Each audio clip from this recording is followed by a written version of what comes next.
निवासी मतिमंद विद्यालय धर्मावत येथे 15 ऑगस्ट स्वातंत्र्य दिन उत्साहात साजरा.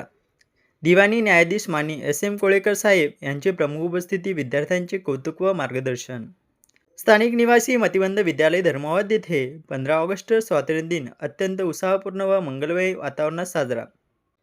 या कार्यक्रमास प्रमुख पाहुणे म्हणून धर्मावत दिवाणी न्यायालयाचे दिवाणी न्यायाधीश माननीय एस. एम. कोळेकर उपस्थित होते. तर कार्यक्रमाच्या अध्यक्षस्थानी तालुका मतिमंद शिक्षण संस्थेचे सचिव संतोष जोशी साहेब हे होते. कार्यक्रमाची सुरुवात मान्यवरांच्या हस्ते भारतमातेच्या प्रतिमेचे पूजन करून करण्यात आली. यावेळी प्रमुख पाहुणे माननीय न्यायाधीश एस. एम. कोळेकर आणि उपस्थित मान्यवरांच्या शाल व पुष्पगुच्छ देऊन सत्कार करण्यात आला.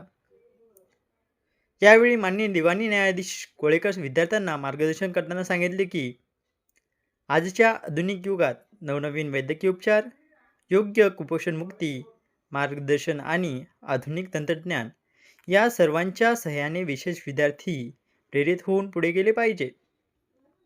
विद्यार्थी हा शिक्षकांकडून घडतो, त्यामुळे गुरुजनांचे योगदान मोलाचे आहे, असे ते म्हणाले. तसेच त्यांनी विद्यार्थ्यांच्या उज्ज्वल भविष्यासाठी हार्दिक शुभेच्छा दिल्या. याप्रसंगी मान्यवरांच्या हस्ते विद्यार्थ्यांना गणवेश, खाऊ व फळ वाटप करण्यात आले. यावेळी माननीय S. M. Kolekar, Suryavanshi B. G. Khandare, R. S. Dasarwad, S. M. विशेष सत्कार करण्यात आला. या कार्यक्रमास विशेष अतिथी म्हणून अधीक्षक सूर्यवंशी बी. जी., उपअधीक्षक खंदारे, आर. एस. लिपिक दासरवाड, एस. एम.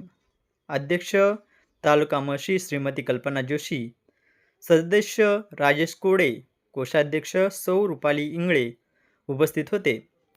तर विशेष उपस्थिती डी. डी. जोशी मुख्याध्यापक, एम. एम. हाळे, मुळशी म. व्ही. अ.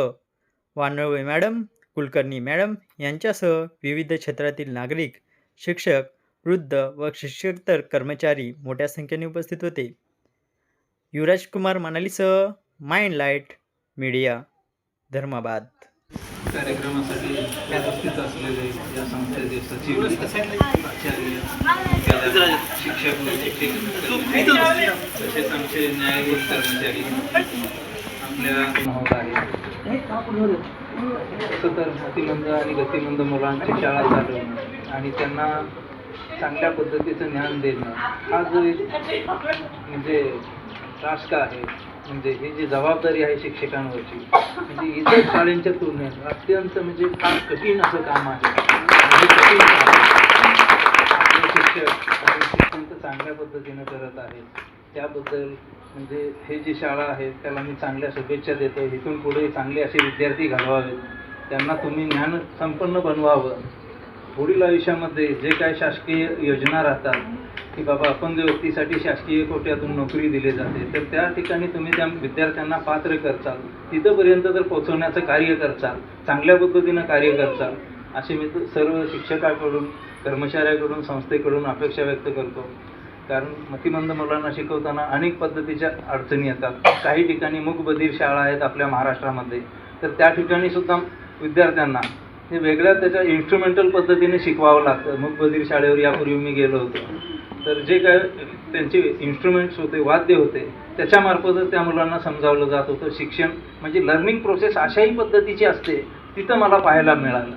म्हणजे एकदम चांगली आणि प्रभावी लर्निंग पद्धती अशी तिथं पाहायला मिळाली. इथं सुद्धा तुम्ही तुमच्या लेवलमधून काही सायन्स असतील, मार्क्स असतील किंवा हावभाव असतील किंवा चिन्ह असतील, ह्याच्या माध्यमातून तुम्ही त्याच्या मनावरती ज्ञानाचं एकदम ठसा उमटवता आणि ते भविष्यामध्ये त्याचं आयुष्य घडवण्यासाठी थोडं का होईना आणि जास्त प्रमाणात का होईना पण त्यांना उपयोगी पडत आहे.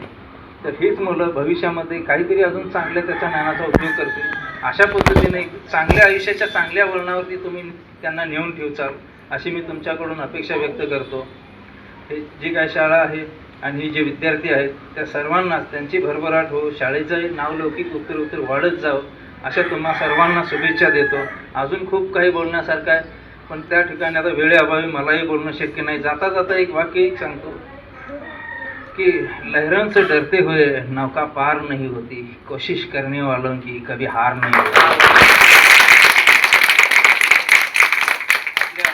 राज्य शासनानं सुद्धा अशाच पद्धतीचे जुन्या काळामध्ये अपंग मुलं येत होते, मकबधीर येत होते.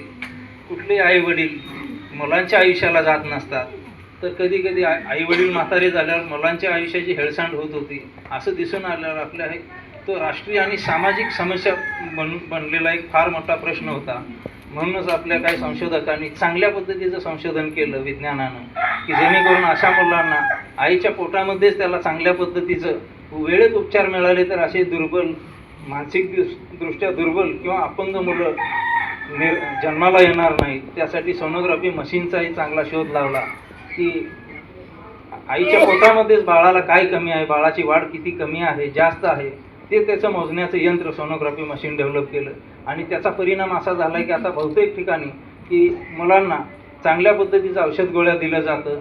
अशी डिफेक्टिव्ह किंवा मतिमंद मुलं जन्माला येत नाहीत. सगळ्यांना म्हणजे चांगलं केलेलं आहे यापूर्वी आणि इथून पुढे सुद्धा चांगलेच प्रयत्न होत आहेत.